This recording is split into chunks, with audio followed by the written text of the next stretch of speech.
말씀의 제목은 건강한 자입니까? 병든 자입니까? 입니다.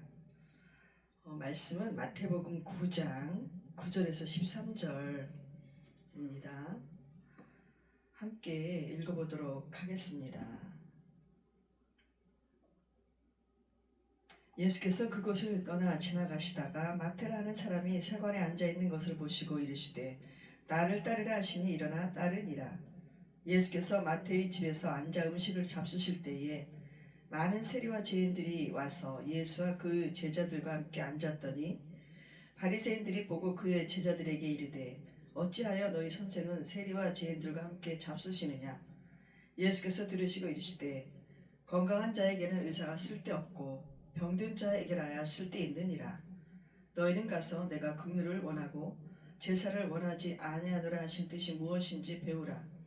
나는 의인을 부르러 온 것이 아니요 죄인을 부르러 왔노라 하시니라. 아멘. 다음 주가 되면 이제 성탄절이 오는데요. 이 성탄절에 맞춰서 오늘 이제 마태복음 9장 9절 13절 말씀이 주님이 이 땅에 우리에게 오신 이유를 정말 잘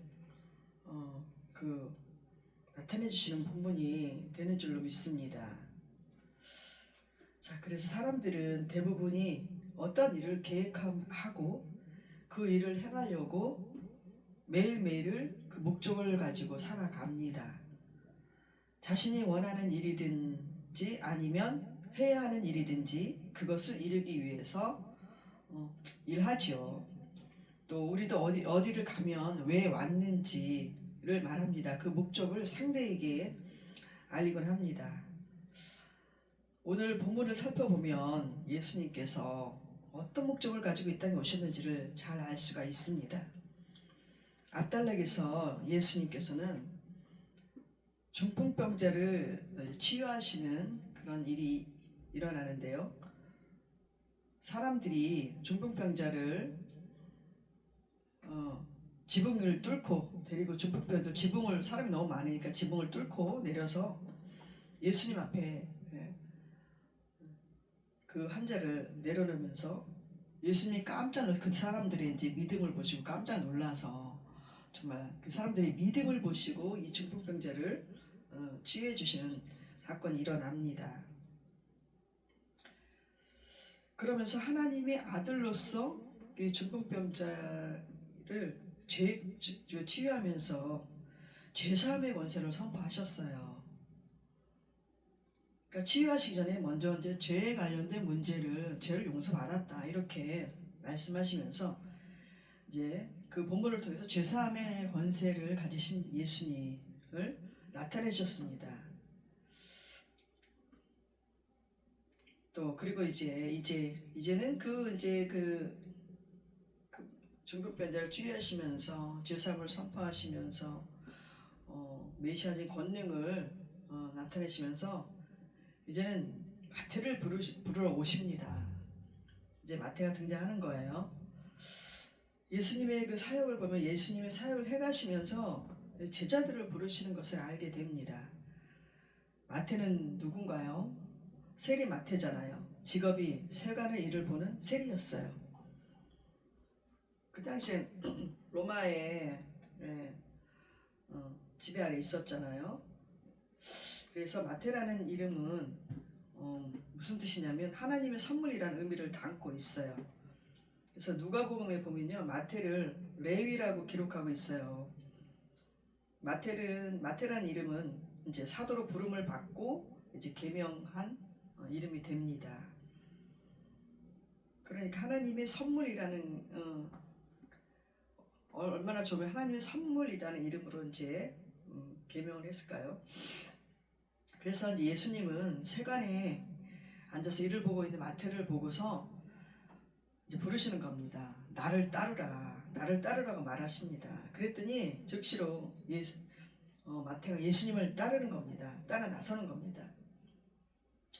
이 당시 이제 세리들은 지적으로도 경제적으로 높은 수준에 속해 있던 사람들이었어요. 그 당시 세리들은 아람어나 헬라어 등에 익숙한 사람들이 많았고 똑똑한 사람들 중 한 사람이 마태였죠. 이방인들도 상대하고 그래야 됐기 때문에 또 세관에 이제 근무하다 보니까 소득 수준이 굉장히 높았습니다. 그리고 마태복음도 기록하게 되죠. 그렇지만 이제 동족들에게는 부당하게 자신의 부를 위해서 세금을 이제 부과함으로 인해서 폭리를 취했죠. 그러니까 백성들이 어때요? 매국노 취급을 하는 겁니다. 매국노 취급을 당하기도 하고 정말 또 이방인들과도 접촉했기 때문에 창기나 이방인과도 같은 죄인 취급을 당하고 살았던 것입니다. 똑같이 아주 천박한 또 사람들이 상대하기 싫었던 정말 그렇게 죄인 취급을 당하고 살았던 사람이 마태였습니다. 이러한 비천한 처지에서 예수님의 제자로 선택된 것은요 굉장히 획기적이고 놀라운 일이 어떤 것이에요.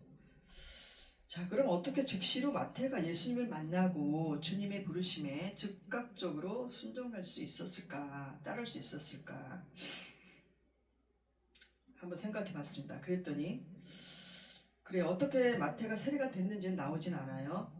그런데 세리가 되고 많은 돈을 벌고 여유로워졌겠죠. 그래서 이제 재정적인 문제는 해결이 됐어요. 근데 재정은 자꾸 불어가는 겁니다. 그런데 재정이 불어갈수록 내면의 공고함, 내면이 영원히 채워지지 않는 거. 이것을 해보고 저것으로 즐겨보고 그렇게 해봤지만 내면의 영적인 공허함이라든가 공고함은 갈급함은 해결할 수가 없었던 것입니다. 굉장히 힘든 상태까지 이제 놓였던 거죠. 우리도 이렇게 보면 세상 사람들이 하나님을 없이 그냥 그 빈 시간들을 가만히 못 있는 걸 보게 되는 경우가 많이 있습니다. 혼자 있는 시간이 싫고 그래서 혼자 있을 때는 뭐 텔레비에 빠지기도 하고 또 어떤 거 스포츠에 빠지기도 하고 어떤 사람은 뭐 경마나 이런 안 좋은 쪽으로도 빠지기도 하고 여러 가지 다양한 갈래가 있습니다. 그 영혼에 하나님을 만나지 못한 공허함 때문에 채워지지 않은 것 때문에 그래서 자신들이 갈급한 걸 모르고 살아갑니다. 그래서 우리가 전도가 필요한 거죠. 기도가 필요한 것이고 중보기도가 필요한 것이고 전도가 필요한 것입니다. 그로 인해서 이제 갈급해지니까 그때 이제 깨닫게 되는 겁니다. 마태는 돈보다 중요한 게 이 영혼의 생명과 평안이구나 하는 것을 깨닫게 됩니다.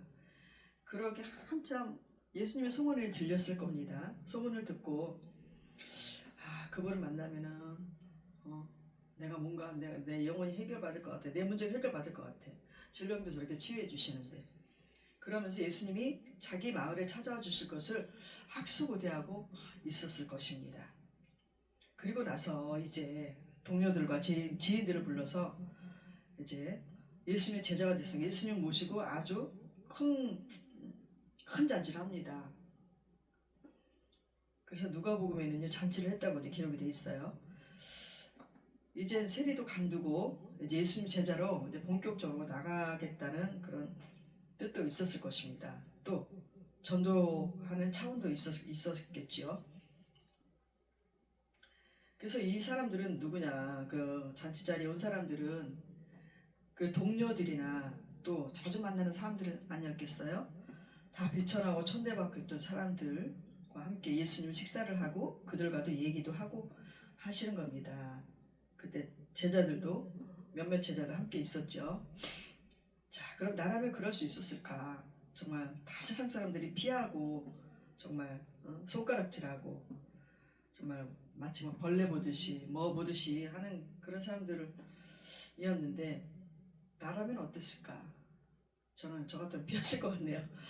자, 여러분은 어떠세요? 네. 예수님이 왜 세리를 부르고 왜 천대받는 사람들과 함께 하고 있을까요? 여기서 우리는요 낮아지고 겸손하신 예수님을 보게 됩니다. 아무도 상대해주지 않으려고 하는 사람들, 피하러 가는 사람들에게 와서 예수님이 만나 주시는 것을 보게 됩니다. 우리도 예수님을 닮아야 하는 거죠, 그렇죠? 자, 우리를 부인하기 힘든 일 가운데 하나가 참 이렇게 힘든 사람들 다 외면시하는 사람들과 만나는 것이 참 쉬운 일은 아닌 것 같습니다. 이때 누가 오냐? 바리새인들이 오는 겁니다. 바리새인들이 와가지고 예수님이 이제 그 부정한 자들하고 이제 식사를 하는 걸 보면서 한마디 하는 거예요. 뭐라고 하냐? 그 제자들에게 너희 선생은 세리와 죄인들과 함께 잡수시느냐? 너희 선생이라지 선생. 너희 선생은 자신들이 볼 때는 도저히 주님이 아니거든요. 자, 선생이 세리와 죄인들과 함께 잡수시느냐? 이 말은 그들이 부정한 자들인데 어떻게 너희 선생이 부정한 자들 앉아서 식사를 할 수 있느냐? 자신들 도저히 이해할 수 없다. 우리는 율법대로 살고 율법대로 살지 않는 그 율법대로 잘 지키고 살고 우리 굉장히 의인인데 하나님 보시기에 우리는 의인으로 살고 있는데 율법대로 살지 않는 천박한 자들과는 어울리지 않고 또 불결한 자들과 어울릴 수 없다 이러는 것 아니겠어요? 자, 그런데 여기서 예수님이 이 바리새인들이 악한 걸 왜 모르시겠습니까? 자칭 의인들이 하는 사람들. 자, 사람들이 말이 끝나자마자 예수님이 한마디 날리십니다. 바로 예수님이 오신 목적을 선포하시는 거예요. 예수께서 들으시고 이르시되 12절에 들으시고 이르시되 건강한 자에게는 의사가 쓸데없고 병든 자에게라 쓸데있느니라 하십니다. 의사의 비유를 하시죠. 의사의 비유. 의사는 병을 고치는 사람이잖아요. 그래서 우리도 건강한 사람 의사가 필요 없죠. 병든 자가 필요한 당연한 것을 말씀하시는 겁니다. 건강한 자는 의사가 필요 없다. 병든 자라 의사가 필요한 것이다. 이렇게 말하십니다. 자, 그러면 여기서 의사는 바로 예수님이시잖아요. 본인을 이제 내가 예수다는 안 했지만 여기서 의사는 예수님을 뜻하고 있습니다. 그러면서 건강한 자들은 여기서 누구를 예수님 말씀하시는 거예요? 바리새인들을 말씀하시는 거죠. 자칭 의인이라고 하죠.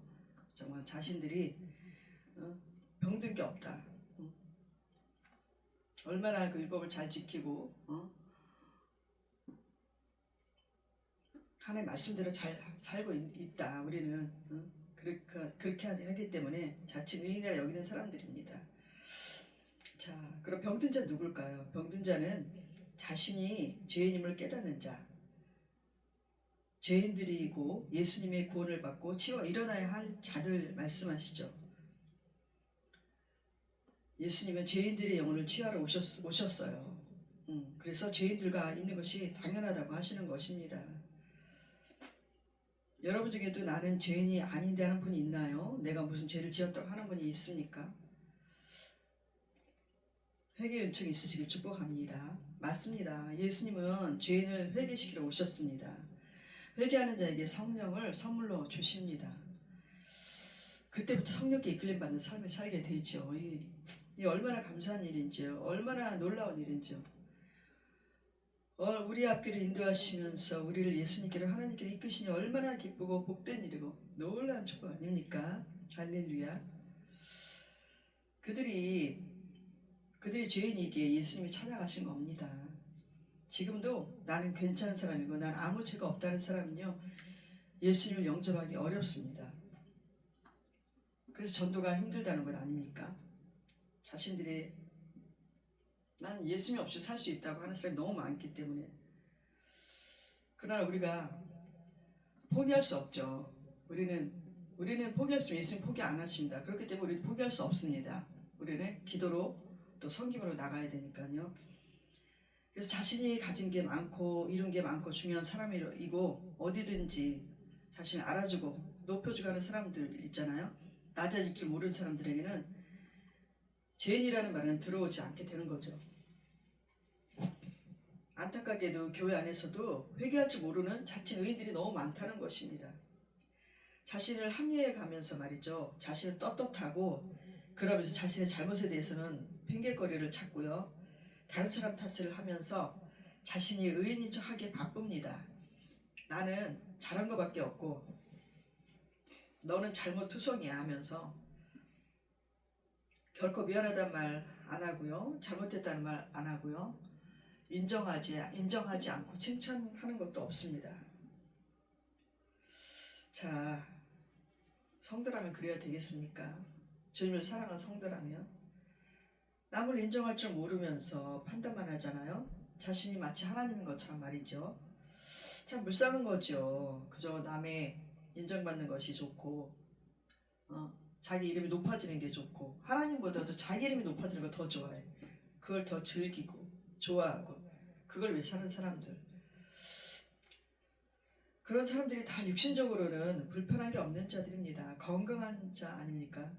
그 반대로 아픈 사람들이 마음이 아프고 병들고 또 이래저래 상처받고 또 천대까지 받고 환영받지 못하는 사람들, 그런 사람들한테 상처받고 천대받고 환영받지 못하는 사람들이 그 사람들은 자신이 작은 죄라도 신하면서 낮은 자리에 있는 사람들이 많이 있습니다. 난 천국 갈 자격이 될까? 이렇게 자신에게 물어보는 사람들, 반문해보는 사람들. 바로 이런 사람들을 예수님이 찾고 계시고 찾아가 만나 주시는 것입니다. 얼마 전에요, 저희 집에 가스레인지를 교체하게 됐어요. 오래돼서. 그래서 새 것으로 이제 교체를 했는데 수리하신 분이 참 순수하신 분이더라고요. 보니까 세상적으로는 죄를 짓고 사는지 모르지만 그 영혼은 참 순수한 분이라는 거가 느껴졌어요. 자신이 예수님을 믿고 싶대요. 다 다녀봐도 예수님 믿는 것이 사는 사람들을 또 뭐 사는 환경도 깔끔하면서 또 여러 가지 이제 타 종교 믿는 사람들과 비교하면서 자신은 이제 교회를 갈 거라고 그러더라고요. 그런데 자신이 이제 지은 죄가 많아서 이제 지옥 갈 것 같다 그러는 거예요. 그분이 가고 나서 이제 기도를 하는데 눈물이 나는 거예요. 눈물이 그냥 눈물이 아니고 참 그분을 하나님이 알고 계시구나, 알아주고 있구나, 그 아픔을 알고 있구나, 그 마음을 하나님 벌써 받으신 게 느껴지더라고요. 그래서 이분을 하나님 때에 부르시겠다, 이렇게 확신이 왔습니다. 그래요. 여러분 중에도 지금 힘들고 마음이 많이 어려운 분이 계십니까? 어떤 문제 때문에 너무 힘들고 괴롭습니까? 힘을 내십시오. 소망을 품으십시오. 하나님이 알고 계십니다. 그 마음이 하나님 앞에 겸손한 마음으로, 순수한 마음으로 주님만 바라보는 사람들은 분명히 하나님이 찾아가 만나 주십니다. 그래요. 바로 지금이 예수님께서 오실 타이밍이 될 것입니다. 그러니까 소망을 품으시고 힘을 내세요. 주님을 찾으세요. 그렇게 예수님이 오신 목적을 말씀하시면서 호세아 6장 6절을 인용해서 말씀하십니다. 너희는 가서 내가 긍휼을 원하고 제사를 원하지 아니하노라 하신 뜻이 무엇인지 배우라 하세요. 나는 의인을 부르러 온 것이 아니요 죄인을 부르러 왔노라 하십니다. 그 말씀을 하시면서 이 말씀을 하시는 이유가 뭐겠어요? 나는 아무것도 아닙니다 하는 사람이 복된 자인 것입니다. 반대로 내가 누군데 감히 나를 하면서 짓을 어지럽히는 사람들 있잖아요. 그 사람들 다 회개해야 합니다. 구원에서 멀기 때문입니다. 그래요. 역대하 7장 14절에 보면 내 이름으로 일컫는 내 백성이 그 악한 길에서 떠나 스스로 겸비하고 기도하며 내 얼굴을 구하면 내가 하늘에서 듣고 그 죄를 사하고 그 땅을 고칠지라 하십니다. 즉 회개하는 자가 하나님의 구원을 받는다. 하나님의 구원을 받는 복된 자가 된다. 그리고 하나님이 사랑하는 자가 된다. 이 말씀하시는 거 아니겠습니까? 그래서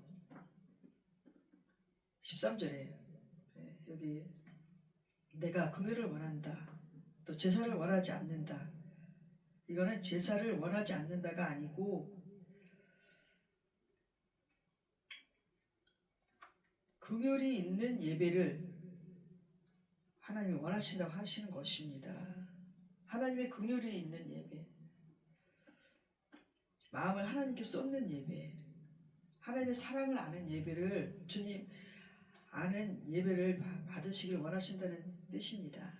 모든 제사는요, 타락한 인간을 향하신 하나님의 무한하신 자비와 사랑을 나타내시기 위해서요, 하나님께서 제정하신 것입니다. 또 그 제사, 즉 예배의 근본에는 하나님의 뜨거운 사랑하심이 나타나 있습니다. 하나님과 백성 사이에 맺은 언약에 준한 사랑인 헤세드의 사랑에 녹아져 있는 것입니다. 우리를 향하신 하나님의 사랑이 없다면 예배 같은 걸 안 만드셨겠죠. 예수님이 오시지도 않았을 것입니다. 하나님의 사랑이 얼마나 크고 놀라운지 정말 그걸 아는 사람이 알고 누리는 자들이 복된 자들입니다. 예수님은 바리새인 서기관 제사장들이 잘못 알고 있는 메시아를 지적하면서요, 하나님의 자비와 사랑 또 긍휼의 마음을 회복하라 이렇게 말씀하시고 있는 것입니다. 예수님은 자칭 의인이라 하는 바리새인들을 의인이라 빗대어 말씀하시면서요, 메시아이신 예수가 필요한 자는 병든 자로 상징한 죄인을 부르러 왔다 이렇게 말씀하십니다. 즉 겸손히 자신은 하나님 앞에 죄인입니다 하는 자에게 구원이 임한다는 것을 선포하고 계신 것입니다. 그 반대인 자에겐 구원은 없고 하나님의 진노만 쌓아가게 되는 것 아니겠습니까? 자, 예수님은 겸손하고 가난한 마음을 가진 자들에게 찾아와 만나주시는 주님을 말씀하고 있는 것입니다. 그러면 우리 자신은 계속되는 신앙생활을 하면서 얼마나 하나님의 자비와 사랑이 있습니까? 나의 이웃에 대한 긍휼과 사랑이 있습니까? 하나님은 우리의 예배에 자비의 마음과 사랑이 있는 마음을 가지고 또 감사의 마음을 가지고 예배의 자리에 나오라는 말씀하고 계신 것입니다. 나는 과연 어떤 부류에 속해 있나요? 우리 마음을 한번 살펴보는 시간 가지시길 축복합니다. 예수님이 없어도 잘 살 수 있는 바리새인 같은 사람은 아닌가? 아니면 오직 모든 일에 가난한 심령이 되어서 주님만 바라고 있는가? 예수님의 구원의 은총에 감사하고 사는가? 매일매일을 잊지 않고 아직도 세상 나라를 구하면서 근심 걱정에 세상 것 채우지 못해서 안달하고 살고 있는가?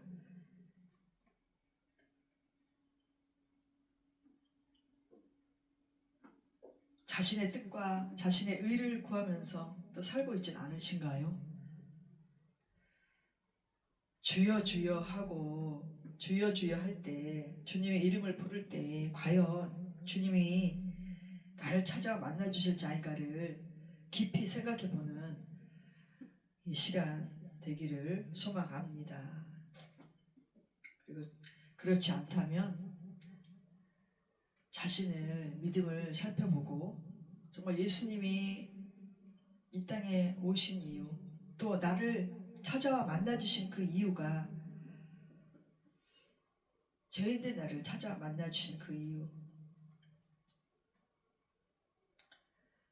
첫사랑에 다 누구나 있을 터인데 그 은혜와 감격을 잊어버렸다면 회복하는 시간 되시기를 축복합니다. 기도하겠습니다. 하나님 너무나 감사드립니다. 정말 예수님이 아니면 나와 우리는 영원한 지옥 형벌을 받을 수밖에 없는 자임을 고백합니다. 아버지 하나님, 정말 기막힌 구원을 이루어 주신 하나님 감사하고, 또 구원을 이루라고 말씀하신 하나님, 언제나 하나님 주님의 말씀 안에서 주님 말씀에 순종하면서 하나님을 알아가면서 우리가 승리하는 믿음 생활로 나아가 날마다 주님이 오신 이 땅에 오시고 나에게 찾아와 주신, 우리에게 찾아 각자에게 찾아와 주신 그 목적을 되새기면서 하나님의 자비와 긍휼의 마음을 가지고 하나님 겸손한 마음으로 살아갈 수 있기를 소망합니다. 아직도 아버지 주님을 알지 못하고 예수님을 영접하지 못하고 하나님의 말씀을 알지 못하고 또 성령님도 알지 못하는 이 세상의 많은 사람들과 우리의 이웃들을 불쌍히 여겨주시고 아버지 하나님 긍휼과 은총을, 구원의 은총을 베풀어 주실 간절히 소망합니다. 하나님 우리의 기도에 응답하시를 주님을 찬양합니다. 모든 것 하나님께 있습니다. 감사합니다. 영광 홀로 받아 주시옵소서. 찬양합니다. 예수님 이름으로 기도합니다. 아멘.